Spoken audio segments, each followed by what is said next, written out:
ನಮಸ್ಕಾರ ಎಲ್ರಿಗೂ ಫ್ರೆಂಡ್ಸ್. ಇವತ್ತಿನ ವಿಡಿಯೋದಲ್ಲಿ ನಿಮಗೆ ಕಂಪ್ಲೀಟಾಗಿ ರೆಡಿಮೇಡ್ ಪೈಪಿಂಗು ನೋಡಿ, ಈ ಥರ ಏನು ರೆಡಿಮೇಡ್ ಸಿಗುತ್ತೆ ಈ ಥರ ಪೈಪಿಂಗ್ ಬಳಸ್ಕೊಂಡು ನಾವು ನೆಕ್ಗೆ ಹಾಗೆಯೇ ಬೆನ್ಪಟ್ಟಿಗೆ ಯಾವ ರೀತಿ, ಈಗ ನೋಡಿ ಇದು ಪೈಪಿಂಗ್ ಪೀಸು, ಇದು ರೆಡಿಮೇಡ್ ಇರುತ್ತೆ. ನಾವು ಥ್ರೆಡ್ ಪೈಪಿಂಗ್ ಮಾಡ್ಕೊಳ್ಳೋದಾದರೆ ಕ್ರಾಸ್ ಕಟ್ ಮಾಡಿಕೊಂಡು ಅಟ್ಯಾಚ್ ಮಾಡ್ತೀವಿ. ಈ ಥರ ರೆಡಿಮೇಡ್ ಪೈಪಿಂಗ್ ಅಂದರೆ ಇದನ್ನು ಯಾವುದೇ ರೀತಿ ಕ್ರಾಸ್ ಇರೋದಿಲ್ಲ, ಇದು ಸ್ಟ್ರೈಟ್ ಆಗಿರುತ್ತೆ. ಇದನ್ನು ಯಾವ ರೀತಿಯಾಗಿ ಅಟ್ಯಾಚ್ ಮಾಡೋದು ಹೇಗೆ, ಹಾಗೆಯೇ ಈ ಥರ ನೀಟ್ ಫಿನಿಶಿಂಗ್ ಬರಬೇಕಾದ್ರೆ ನಾವು ಯಾವ ಥರ ಏನೇನೆಲ್ಲ ಟಿಪ್ಸ್ ಫಾಲೋ ಮಾಡಬೇಕು ಅನ್ನೋದನ್ನು ನಾನು ನಿಮಗೆ ಕಂಪ್ಲೀಟಾಗಿ ಈ ವಿಡಿಯೋದಲ್ಲಿ ಹೇಳ್ಕೊಡ್ತೀನಿ. ಎಲ್ಲೂ ಸ್ಕಿಪ್ ಮಾಡಿದ್ದೀರಾ ನೋಡಿ. ಹಾಗೆಯೇ ಖಂಡಿತ ಹೊಸಬ್ರು ಯಾರು ನೋಡ್ತಾ ಇದ್ದೀರಾ ನಮ್ಮ ಚಾನಲ್ನ ಸಬ್ಸ್ಕ್ರೈಬ್ ಮಾಡ್ಕೊಂಡು ನೋಡಿ, ಖಂಡಿತ ವಿಡಿಯೋಗೆ ಲೈಕ್ ಕೊಡಿ ಫ್ರೆಂಡ್ಸ್. ನೋಡಿ, ಈ ಥರ ನೀವು ಪೈಪಿಂಗ್ ಮಾಡಿದ್ರಿ ಅಂದರೆ ಯಾವುದೇ ನೀವು ಥ್ರೆಡ್ ಪೈಪಿಂಗ್ ಮಾಡಬೇಕನ್ನೋ ಅವಶ್ಯಕತೆ ಖಂಡಿತ ಇರೋದಿಲ್ಲ, ಅದಕ್ಕಿಂತ ಚೆನ್ನಾಗಿಯೇ ಬರುತ್ತೆ. ಅಂದರೆ ನೀವು ಅಷ್ಟೇ ಕೇರಾಗಿ ಮಾಡಬೇಕಾಗುತ್ತೆ. ಇದನ್ನೇನಾದರೂ ಸ್ವಲ್ಪ ನೀವು ಹೆಚ್ಚು ಕಡಿಮೆ ಮಿಸ್ಟೇಕ್ ಮಾಡಿದ್ರಿ ಅಂದರೆ ಇದು ಏನಿರುತ್ತೆ, ಇದು ರೆಡಿಮೇಡ್ ಲೇಸ್ ಥ್ರೆಡ್ ಪೈಪಿಂಗು, ಇದು ಡ್ಯಾಮೇಜ್ ಆಗೋ ಚಾನ್ಸ್ ಇರುತ್ತೆ. ಆದಷ್ಟು ಏನೇನೆಲ್ಲ ನೀವು ಇಲ್ಲಿ ಯಾವ ಸ್ಟೆಪ್ಪಲ್ಲಿ ಯಾವ ಥರ ಅಟ್ಯಾಚ್ ಮಾಡಬೇಕು, ಸ್ಟಿಚ್ ಮಾಡಬೇಕು ಅನ್ನೋದನ್ನೆಲ್ಲ ನಾನು ನಿಮಗೆ ಕಂಪ್ಲೀಟಾಗಿ ಹೇಳ್ಕೊಡ್ತೀನಿ. ನೋಡಿ, ಇದು ಬೆನ್ಪಟ್ಟಿಗೆ ಈ ರೀತಿ ಹೆಮ್ಮಿಂಗ್ ಪಟ್ಟಿ ಬರೋ ಥರ ಪೈಪಿಂಗ್ ಮಾಡೋದು ಹೇಗೆ, ಅದೇ ರೀತಿ ನೋಡಿ ನಾವು ಮಾಡೋ ಥ್ರೆಡ್ ಪೈಪಿಂಗಿಗಿಂತ ಎಷ್ಟು ಕರೆಕ್ಟಾಗಿ ಬಂದಿದೆ, ಒಂಚೂರು ಎಲ್ಲೂ ಕೂಡ ನಮಗೆ ರಿವರ್ಸ್ ಬೀಳ್ತಾ ಇಲ್ಲ. ಆ ರೀತಿ ಮಾಡೋದು ಹೇಗೆ ಅನ್ನೋದನ್ನು ಬನ್ನಿ ಫ್ರೆಂಡ್ಸ್, ಆಗಿದ್ರೆ ವಿಡಿಯೋನ ಸ್ಟಾರ್ಟ್ ಮಾಡೋಣ. ನೋಡಿ, ನಾನು ಮೊದಲಿಗೆ ಲೈನಿಂಗ್ ಪೀಸ್ನ ತೊಗೊಂಡಿದ್ದೀನಿ. ಲೈನಿಂಗ್ ಪೀಸ್ ಹಾಗೆಯೇ ಇದು ರೆಡಿಮೇಡ್ ಥ್ರೆಡ್ ಪೈಪಿಂಗ್ ತೊಗೊಂಡಿದ್ದೀನಿ. ಈ ರೀತಿ ಸಣ್ಣದಾಗಿ ಒಂದೊಂದು ನ್ಯಾಚನ್ನ ಹಾಕ್ಕೋಬೇಕು. ನ್ಯಾಚ್ ಅಂದರೆ ನೋಡಿ ಈ ರೀತಿ, ಇದು ಫುಲ್ಲು ಈ ಎಡ್ಜ್ವರೆಗೂ ಯಾವ ಕಾರಣಕ್ಕೂ ಹೋಗಬಾರ್ದು. ಇಲ್ಲಿ ಮಾತ್ರ ನೋಡಿ, ನಾನು ಸಿಸರ್ ಎಲ್ಲಿಗೆ ಹಿಡಿದಿದ್ದೀನಿ ಅಂತ ನಿಮಗೆ ಗೊತ್ತಾಗ್ತಾ ಇದೆ. ನೋಡಿ, ಇಷ್ಟಕ್ಕೆ ಇರಬೇಕಿದು. ನೋಡಿ, ಇಷ್ಟೇ ಮಾತ್ರ, ಒಂದೊಂದು ಇಂಚು ಗ್ಯಾಪ್ ಬರೋ ರೀತಿ ಈ ರೀತಿ ಕಚ್ಚನ್ನ ಹಾಕ್ಕೋಬೇಕಾಗುತ್ತೆ. ನಿಮಗೆ ನೆಕ್ ಎಲ್ಲಿವರೆಗೂ ಬೇಕಾಗುತ್ತೆ ಅಂತ ನೋಡಿಕೊಂಡು ಅಲ್ಲಿವರೆಗೂ ನೀವು ಖಂಡಿತ ಈ ಥರ ಹಾಕ್ಕೋಬೇಕು. ಈ ಹಾಕೋ ನ್ಯಾಚ್ ಏನಿದೆ ಇಲ್ಲಿವರೆಗೂ ಟಚ್ ಆಗಬಾರ್ದು. ಈಗ ಬಿಗಿನರ್ಸ್ ನಿಮ್ಗೆ ಗೊತ್ತಿಲ್ಲ ಅಂತಂದರೆ ಏನು ಮಾಡ್ತೀರಾ, ಇಲ್ಲಿವರೆಗೂ ನೀವು ನ್ಯಾಚ್ ಹಾಕ್ಬಿಡ್ತೀರಾ. ಈಗ ಬ್ಲೌಸ್ಗೆಲ್ಲ ನಾವು ಸ್ಟಿಚ್ ಮಾಡಬೇಕಿದ್ರೆ ಎಲ್ಲಿವರೆಗೂ ನಮಗೆ ಸ್ಟಿಚ್ ಇರುತ್ತೋ ಅಲ್ಲಿವರೆಗೂ ನಾವು ನ್ಯಾಚ್ ಹಾಕ್ತೀವಿ. ಆ ಥರ ಇದಕ್ಕೆ ಹಾಕುವಾಗಿಲ್ಲ. ಇದು ಒಂದು ನೀವು ಗಮನದಲ್ಲಿ ಇಟ್ಕೋಬೇಕಾಗತ್ತೆ. ನೋಡಿ, ಈ ರೀತಿನ ಹಾಕ್ಬೋದು. ಇಲ್ಲಾಂದರೆ ಇದಕ್ಕೆ ಈ ಥರ ಸ್ಟ್ರೈಟಾಗೂ ಕೂಡ ಅಲ್ಲಲ್ಲಿ ಈ ಥರ ಕಚ್ಚನ್ನು ಹಾಕ್ಕೋಬೋದು. ಸ್ಟ್ರೈಟಾಗಿ ಹಾಕ್ಬೋದು, ಕ್ರಾಸಾಗಿ ಹಾಕ್ಬೋದು. ಯಾವ ರೀತಿ ಹಾಕಿದ್ರೂ ನಿಮಗೆ ಅದು ಅಲ್ಲಿವರೆಗೂ ಟಚ್ ಆಗಬಾರ್ದು. ಏನಿದ್ರೂ ನಿಮಗೆ ಒಂದು 1/4 ಇಂಚು ಒಳಗಡೆನೇ ನೀವು ಈ ರೀತಿ ಕಟ್ನ ಮಾಡ್ಕೋಬೇಕಾಗತ್ತೆ. ನೋಡಿ, ಈ ಥರ ನಿಮಗೆ ನೆಕ್ಗೆ ಎಷ್ಟು ಬೇಕಾಗುತ್ತೆ ಅಂತ ನೋಡಿಕೊಂಡು ಕಟಿಂಗ್ ಮಾಡ್ಕೋಬೇಕಾಗುತ್ತೆ. ಆಮೇಲೆ ನೋಡಿ, ಇದು ಲೈನಿಂಗ್ ಪೀಸು ನಾನು ಎಲ್ಲದನ್ನು ನೀಟಾಗಿ ಕಟಿಂಗ್ ಮಾಡಿ ಇಟ್ಕೊಂಡಿದ್ದೀನಿ. ಇದಕ್ಕೂ ಅಷ್ಟೇ ನೀವು ನೋಡಿ, ಲೈನಿಂಗಿಗೆ ಮೇಲೆ ಬರೋ ಥರ ಈ ಥರ ಇಟ್ಕೋಬೇಕಾಗತ್ತೆ. ನೋಡಿ, ಇದಕ್ಕೂ ನಮಗೆ ಮಾರ್ಜಿನು ಎರಡು ಒಂದೇ ಲೆವೆಲ್ ಇರಬೇಕು. ಇದು ಒಂದು ಈ ಥರ ಆಗೋದು ಅಥವಾ ಒಂದು ಸ್ವಲ್ಪ ಈ ಥರ ಬಿಟ್ಟು ಹಾಕೋದು ಆಯಿತು ಅಂದರೆ, ಯಾಕೆಂದರೆ ಇದು ನೆಕ್ ಆಗಿರೋದ್ರಿಂದ ನಿಮಗೆ ನೆಕ್ ಬ್ರಾಡ್ ಜಾಸ್ತಿ ಆಗೋ ಚಾನ್ಸ್ ಇರುತ್ತೆ. ಹಾಗಾಗಿ ಆದಷ್ಟು ಸ್ವಲ್ಪ ನೋಡಿಕೊಂಡು ನಿಧಾನ ಆದರೂ ಪರವಾಗಿಲ್ಲ. ಸ್ಟಾರ್ಟಿಂಗ್ ನೀವು ಈಗಷ್ಟೇ ಥ್ರೆಡ್ ಪೈಪಿಂಗ್ ಕಲಿತಿದ್ದೀನಿ ಅನ್ನೋರಾದರೆ ಸ್ವಲ್ಪ ನಿಧಾನ ಆದರೂ ಪರವಾಗಿಲ್ಲ, ನೀಟಾಗಿ ಮಾಡಬೇಕಾಗುತ್ತೆ. ನೋಡಿ, ಇದು ಎಡ್ಜು ಕರೆಕ್ಟಾಗಿರಬೇಕು. ಇದಕ್ಕೆ ನಾನು ಸ್ಟಿಚ್ಚನ್ನು ಹಾಕ್ಕೊತೀನಿ.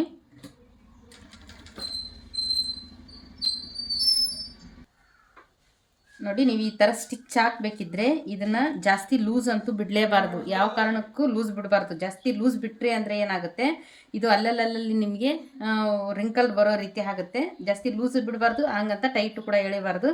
ಕರೆಕ್ಟಾಗಿ ನಾವು ಎಷ್ಟು ಈ ಲೇಸ್ ಇದೆಯೋ, ಯಾಕೆಂದರೆ ಇಲ್ಲಿ ನಾವು ನ್ಯಾಚ್ ಹೊಡೆದಿರೋದ್ರಿಂದ ಏನಾಗುತ್ತೆ, ಸ್ವಲ್ಪ ಎಳೆದ್ವಿ ಅಂದರೆ ತುಂಬಾ ಹಿಗ್ಗುತ್ತೆ ಅದು.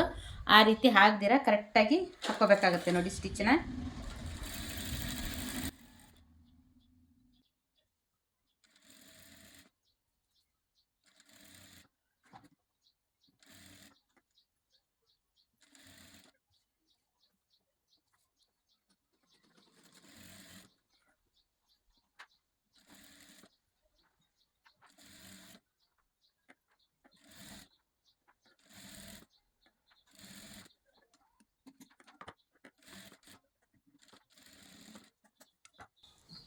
ನೋಡಿ, ನಾನು ಎಷ್ಟು ಎಡ್ಜಿಗೆ ಹಾಕಿದ್ದೀನಿ ಅಂತ ಇದೇ ಥರನೇ ಹಾಕ್ಕೋಬೇಕು. ನೀವು ನಾರ್ಮಲ್ ಫೂಟಲ್ಲಿ ಕೂಡ ಖಂಡಿತವಾಗ್ಲೂ ಹಾಕ್ಬೋದು.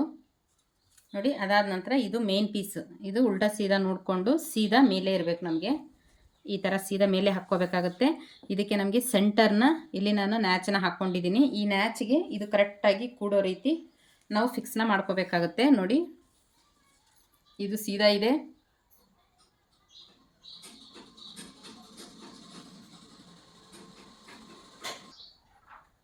ನೋಡಿ, ಇದು ಸೀದಾ ಇದೆ. ಆನಂತರ ನೋಡಿ, ಇಲ್ಲಿ ನನಗೆ ಇದು ಸೆಂಟರ್ ನ್ಯಾಚು, ಹಾಗೆಯೇ ನನಗೆ ಇದು ಪೀಸ್ ಎಲ್ಲಿಗೆ ನಾನು ಸ್ಟಿಚ್ ಮಾಡಬೇಕು ಅನ್ನೋದಕ್ಕೆ ನಾನು ಈ ರೀತಿ ಕೂಡ ಕಟ್ಸ್ನ ಹಾಕಿದ್ದೀನಿ. ಇಲ್ಲಿ ಇದನ್ನು ಕರೆಕ್ಟಾಗಿ ನಾನು ಇದಕ್ಕೆ ಈ ರೀತಿ ಸ್ಟಿಚ್ನ ಹಾಕ್ಕೊತೀನಿ ನೋಡಿ. ಈ ಕಟ್ಟಿಗೂ ನಮಗೆ ಈ ಥರ, ಯಾಕೆಂದರೆ ಈಗ ನಾರ್ಮಲಾಗಿ ನಾವು ಲೈನಿಂಗ್ ಮೇನ್ ಪೀಸು ಸ್ಟಿಚ್ ಮಾಡಬೇಕಿದ್ರೆ ಈ ಥರ ಪ್ರಾಬ್ಲಮ್ ಆಗೋದಿಲ್ಲ.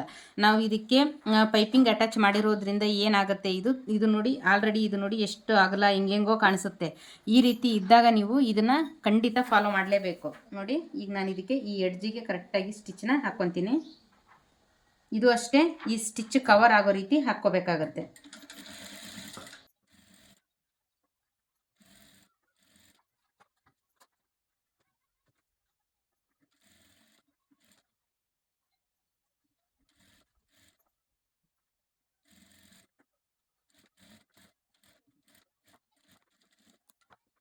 ನೋಡಿ ನನಗೆ ಸೆಂಟ್ರ್ ನ್ಯಾಚ್ ಕರೆಕ್ಟ್ ಇದೆ. ಎರಡು ಕಡೆ ನಾನು ಏನು ಕಟ್ ಹಾಕಿದ್ದೀನಿ ಅಲ್ಲಿಗೆ ಇದು ಎಂಡ್ ಬಂದಿದೆ. ಈ ಥರನೇ ಕಂಪಲ್ಸರಿ ಹಾಕ್ಕೋಬೇಕಾಗುತ್ತೆ.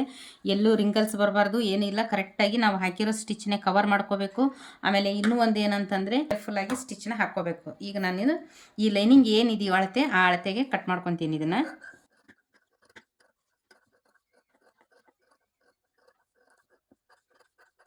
ಆದ ನಂತರ ಈಗ ಎರಡು ಪೀಸ್ಗೂ ನಾವು ಈ ಸ್ಟಿಚ್ ಏನಿದೆ ಈ ಸ್ಟಿಚ್ ಪಾಯಿಂಟ್ವರೆಗೂ ನಾವು ನ್ಯಾಚನ್ನು ಹಾಕ್ಕೋಬೇಕಾಗುತ್ತೆ. ಇದಕ್ಕೆ ಕ್ರಾಸ್ ನ್ಯಾಚ್ ಹಾಕ್ಕೋಬೇಕು.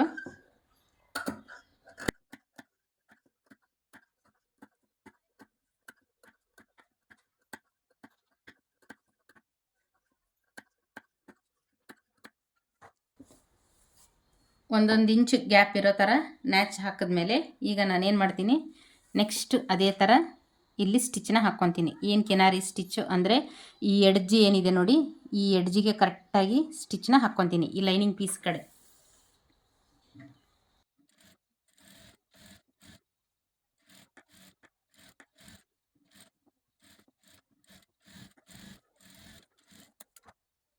ನೋಡಿ ಈ ಸ್ಟಿಚ್ ಆದಮೇಲೆ ಈಗ ನಾನು ಈ ಮೇನ್ ಪೀಸ್ ಮೇಲೆ ಇಲ್ಲಿ ಸ್ಟಿಚ್ನ ಹಾಕ್ಕೊತೀನಿ.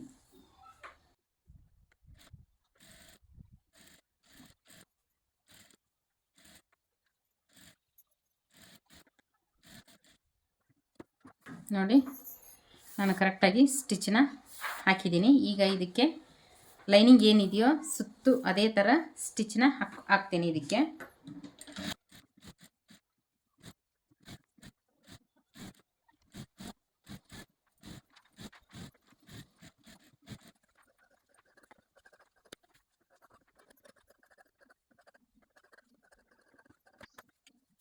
ನೋಡಿ ನಾನು ಎಕ್ಸ್ಟ್ರಾ ಇರೋ ಬಟ್ಟೆ ಕೂಡ ಎಲ್ಲನೂ ಕಟ್ ಮಾಡಿ ಇಟ್ಕೊಂಡಿದ್ದೀನಿ. ನೋಡಿ ಈಗ ಎಲ್ಲ ಪೈಪಿಂಗ್ ರೆಡಿ ಆದಮೇಲೆ ನಾನು ಬೆನ್ ಪಟ್ಟಿಗೆ ಪೈಪಿಂಗ್ ಮಾಡಬೇಕಿದ್ರೆ ಅದಕ್ಕಿಂತ ಮುಂಚೆ ನಾವೇನು ಮಾಡಬೇಕು, ಇದು ಡಾಟ್ಸ್ನ ಹಿಡಿಬೇಕು. ಈ ಡಾಟ್ಸ್ ಹಿಡಿಯೋದಕ್ಕೆ ನಾನು ಅರ್ಧ ಇಂಚ್ ಅಗಲ 3.5 ಇಂಚು ಉದ್ದ ತೊಗೊತಾ ಇದ್ದೀನಿ. ನೋಡಿ ಸ್ಟಾರ್ಟಿಂಗು ರಫ್ ಹಾಕಿ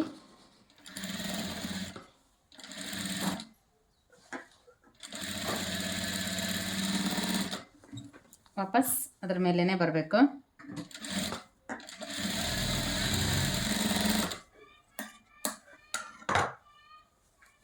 ಎರಡು ಸೈಡ್ ನಾನು ಡಾಟ್ಸ್ನ ಹಿಡಿತೀನಿ ಇದಕ್ಕೆ.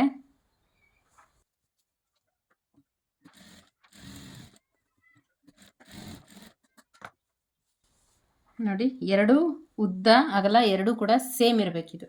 ಈ ಥರ ಆದಮೇಲೆ ಈಗ ನಾವು ಎಲ್ಲದಕ್ಕೂ ಲೈನಿಂಗ್ ಮೇಲೆ ನಾನು ಥ್ರೆಡ್ ಪೈಪಿಂಗ್ನ ಸ್ಟಿಚ್ ಮಾಡ್ತಿದ್ದೆ. ಇದಕ್ಕೆ ಸ್ಟಿಚ್ ಮಾಡಬೇಕಿದ್ರೆ ನಾವು ಯಾವುದೇ ರೀತಿ ಕಟಿಂಗ್ ಮಾಡೋ ಹಾಗಿಲ್ಲ. ಈ ಥರ ರೌಂಡ್ ಸ್ಟಿಚ್ ಮಾಡಬೇಕಿದ್ರೆ ಕಟ್ ಮಾಡಬೇಕಾಗುತ್ತೆ. ಅಂದರೆ ಇಲ್ಲಿ ಸಣ್ಣ ಸಣ್ಣದಾಗಿ ನ್ಯಾಚ್ ಹಾಕಬೇಕು. ಇದಕ್ಕೆ ಆ ಥರ ಮಾಡೋ ಹಾಗಿಲ್ಲ. ಬೆನ್ಪಟ್ಟಿಗೆ ಸ್ಟ್ರೈಟಾಗಿ ಇದು ಸೀದಾ ಏನಿದೆ ಇದ್ರ ಮೇಲೇ ನಾವು ಇಲ್ಲಿ ಸ್ಟಿಚ್ನ ಹಾಕ್ಕೋಬೇಕು.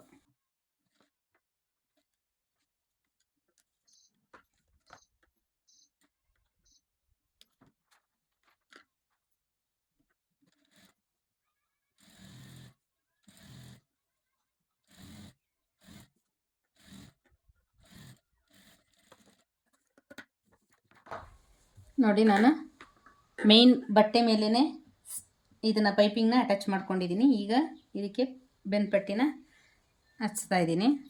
ನಾವು ಎಷ್ಟು ಇಂಚಿಗೆ ಬೇಕಿದ್ರೂ ತೊಗೋಬೋದು. ಈ ಥರ ನಾನು 3 ಇಂಚಿಗೆ ತೊಗೊಂಡಿರ್ತೀನಿ. ಇದನ್ನು ಸ್ವಲ್ಪ ಕಟ್ ಮಾಡ್ಕೊತೀನಿ ನಾನು. ನೋಡಿ ಈಗ ಇದನ್ನು ಕರೆಕ್ಟಾಗಿ ಇದ್ರ ಮೇಲೆ ಬರೋ ಥರ ಇಟ್ಕೊತಾ ಇದ್ದೀನಿ ನಾನು.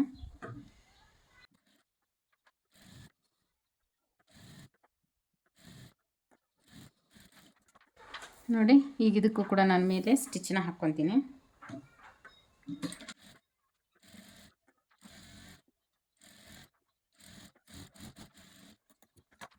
ನೋಡಿ ನಾನು ಇದನ್ನು ಫುಲ್ಲು ಈ ಕಡೆಗೆ ಈ ಥರ ಟರ್ನ್ ಮಾಡ್ಕೊತೀನಿ.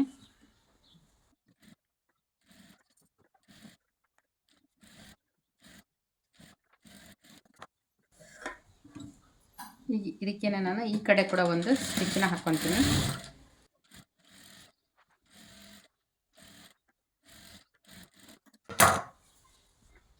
ನೋಡಿ ಇದು ಹೆಮ್ಮಿಂಗ್ ಮಾಡೋದ್ರಿಂದ ನಾನು ಸ್ವಲ್ಪ ದೂರಕ್ಕೆ ಸ್ಟಿಚ್ಚನ್ನ ಹಾಕ್ಕೊಂಡಿದ್ದೀನಿ. ಹೆಮ್ಮಿಂಗ್ ಮಾಡಿದ್ಮೇಲೆ ಈ ಸ್ಟಿಚ್ಚನ್ನ ಬಿಚ್ಚಿಬಿಡ್ತೀನಿ. ನೋಡಿ ಫ್ರೆಂಡ್ಸ್, ಈ ಥರ ನಮಗೆ ಇದು ನೋಡಿ ರೌಂಡ್ ಅನ್ನೋದು ಎಷ್ಟು ನೀಟಾಗಿ ಯಾವ ಥರ ಬರುತ್ತೆ ಅಂತ ಎಲ್ಲೂ ಮಿಸ್ ಮಾಡ್ದಿರ ನೀವು ಕೂಡ ಟ್ರೈ ಮಾಡಿ.